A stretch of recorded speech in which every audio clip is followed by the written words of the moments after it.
ශුදුවනික ඒ බෙල්ල කඩාය අන්ද තමා තින්නේ නංගිය මට සේවේ ඩබල් රෙන්ඩු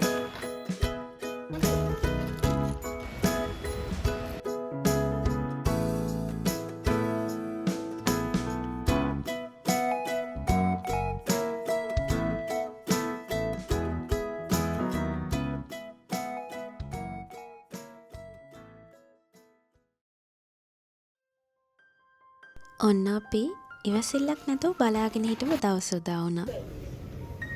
පොද වැස්සකුත් එක්ක අර ගෙයක් පිරෙන්න ගොඩ ගහගත්ත බඩු ටික වාහනේට පටවගෙන අපි අපේ රෝඩ් ට්‍රිප් එක පටන් ගන්නයි ලෑස්ති වෙන්නේ.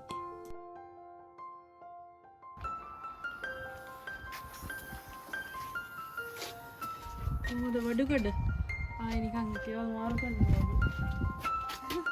ගෙවල් මාරු කරන්න නෝවේ යනවා. ඔව් ඔයාලට ඇහුණු විදිය හරි. අපි මේ යන්නේ නෝවේ වලට. උතුරු ස්වීඩනයේ ඉඳන් නෝවේ වලට යන අපේ මේ රෝඩ් ට්‍රිප් එක කිලෝමීටර් 1500කට වඩා දුරයි. මං ගෙයක් පිරෙන්න බඩු පක්ලේයි කියලා ඔයාලට දැන් තේරෙනවනේ. දුර ගමන් යද්දි මං ආසම දේ තමයි ලස්සන සින්දු ප්ලේලිස්ට් එකක් දාගෙන පාර දෙපැත්තේ ලස්සන බල බල යන එකට.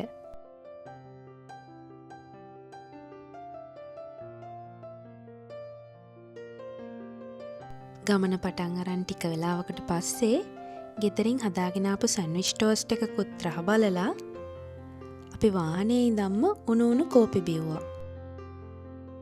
අපේ දවසේ ප්ලෑන් එකේ හැටියට හැම කිලෝමීටර් 250කටම පාරක් ඩ්‍රයිවර් මාරු වෙන විදියට තමයි අපි ට්‍රැවල් ප්ලෑන් එක හැදුවේ.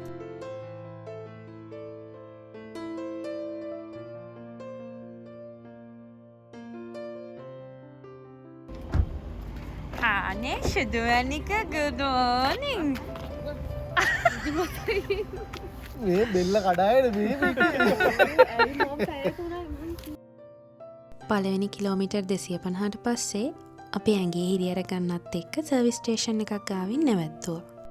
තව උණු උණු කෝපි කෝප්පෙකුත් බිබී අපේ ට්‍රැවල් කම්පෑනියන්ස්ලා වෙන ශාපනංගිලත් එක්ක පොඩ්ඩක් කතා කර කර හිටියා.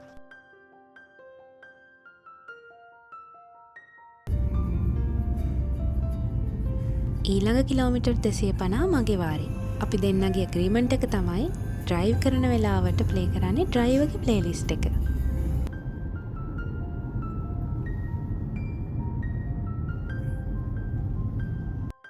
ඊළඟ කිලෝමීටර් 250ට පස්සේ අපි ආපහු කොෆි බ්‍රේක් එකකට සර්විස් ස්ටේෂන් එකක නැවැත්තුවා.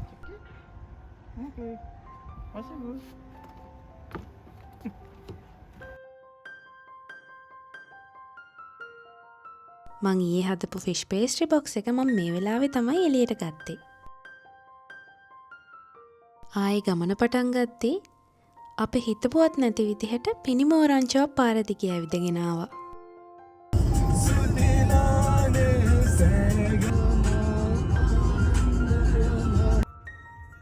සින්දුත් ගොඩක් සද්දෙට දාගෙන මහා හයියෙන් සින්දු කිය යන්න අපි දෙන්න හරිම ආසයි.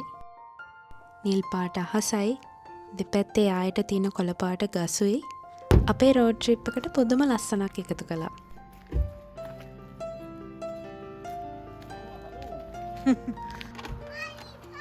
කිරුණ කියන සිටි එකට ලං වෙනකොට අපි දවල් කෑම කන්න නැවැත්තුවා. ස්කැන්ඩිනේවියන් රටවල් වල උතුරට යද්දි පාරවල් අයිනේ රෙස්ටිං ඒරියාස් හැමතැනම හදලා තියෙනවා. මේ ඒ වගේ තැනක්.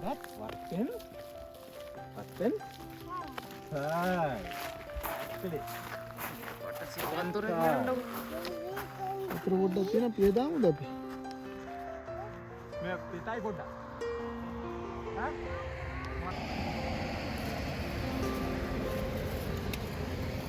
ඌලලා කණ්ඩ තමා තියන්නේ නංගිය දිගයි යාට ඒකයි නෑ යා අත දාගෙන මෙහෙමත් මොස්කිටෝද?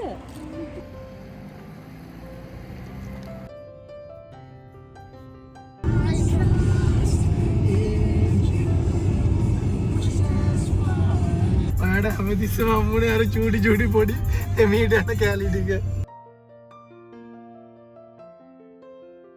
හොඳම වැඩේ තමයි මම ඩ්‍රයිව් කරන වෙලාවට හැමතිස්සෙම මොකක් හරි පාරක් හදනවා.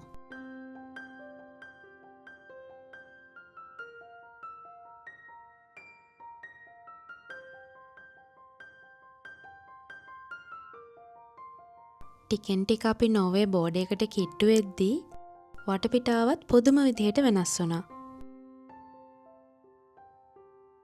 සමතල තැන්න වෙනුවට එකින් එක කඳු ගැට පේන්න පටන් ගත්තා. කඳුවල මුදුන්වල තාමත් හරියට තියවෙලා නැති හිම නිසා එතන මැවුනේ අපි ඉස්සර පින්තූරවල දැකලා තියනවා වගේ ලස්සනම ලස්සන දර්ශනයක්.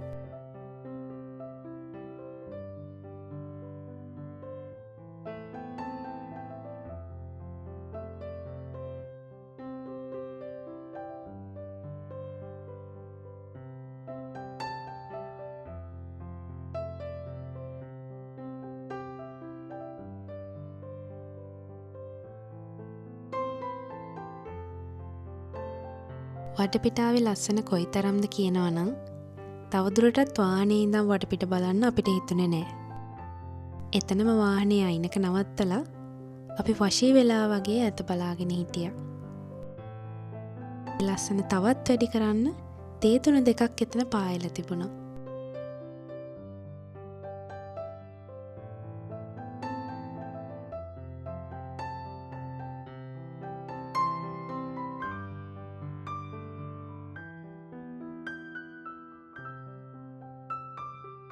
මේ හරියට කියන්නේ පියෝර් ක්ලීදෙන් කියලා. මේ පළාත ස්වභාවික උරුමයක් විදියටත් නම් කරලා තියෙනවා. මෙතන දියැලක් තියෙනවා වගේ දැක්ක නිසා අපි පොඩ්ඩක් පහළට ගිහින් බලන්න හිතුවා.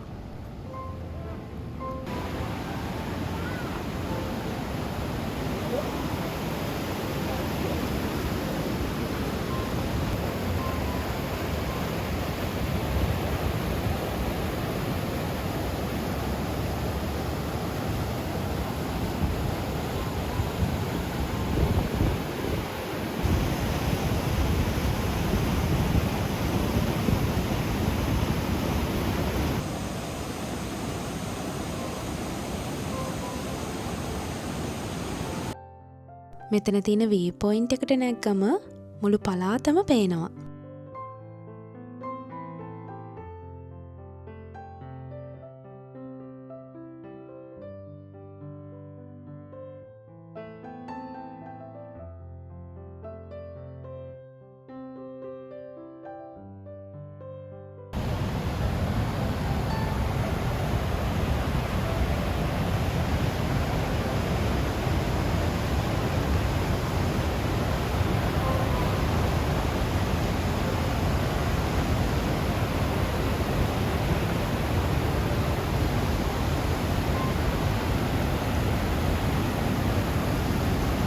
මල්ලිකෝ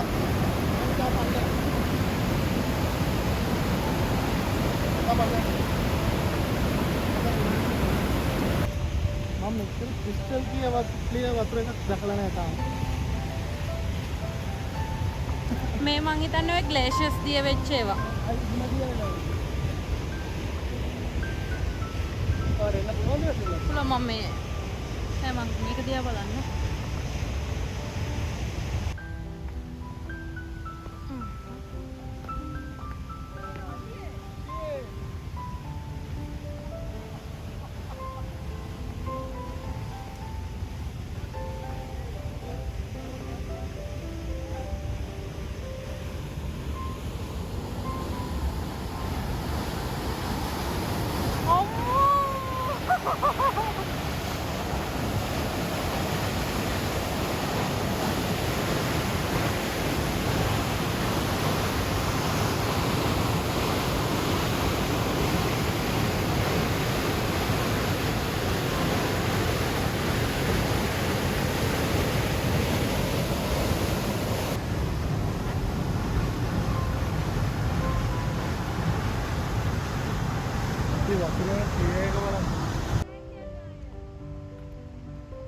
අපි ටිකක් පරක් වෙලා හිටියා වුණත් මේ තැනින් අපිට යන්න හිතුනේම නැහැ.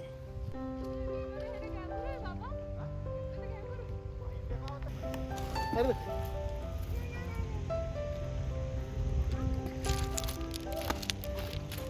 මන්නේ. ඒක.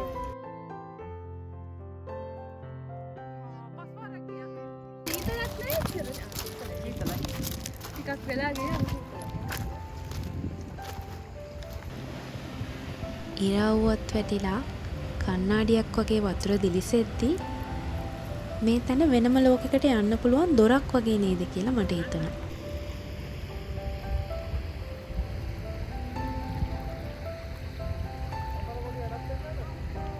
කඳු වලින් වට වෙලා නිල් කැටයක් වගේ වතුර තිබුණු මේ තැන අපිට අහම්බෙන් හම්බුනේ අපේ වාසනාවට කියලායි අපිට ඒ වෙලේ හිතුනේ.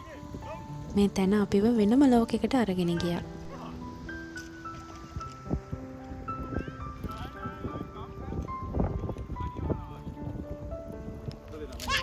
Oh no!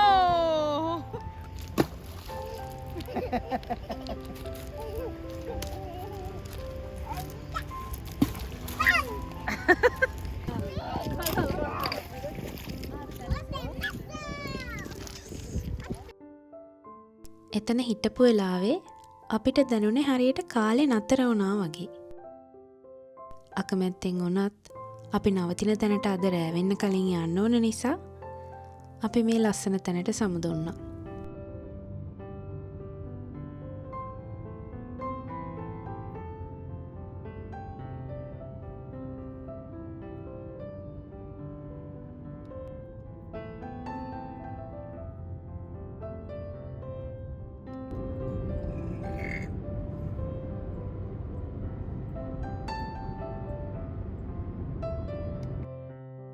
ටික වෙලාවකින් අපි නෝර්වේ බෝඩ් එක ක්‍රොස් කරා.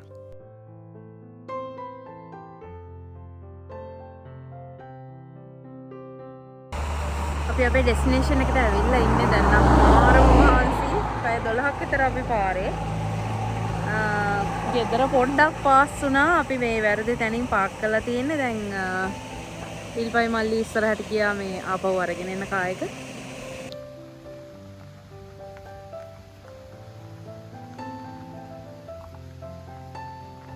අපේ Airbnb එකට ආපු තැන ඉඳන් උනේ මොනවද කියලා අපේ ඊළඟ වීඩියෝ එකෙන් අරගෙන එනවා.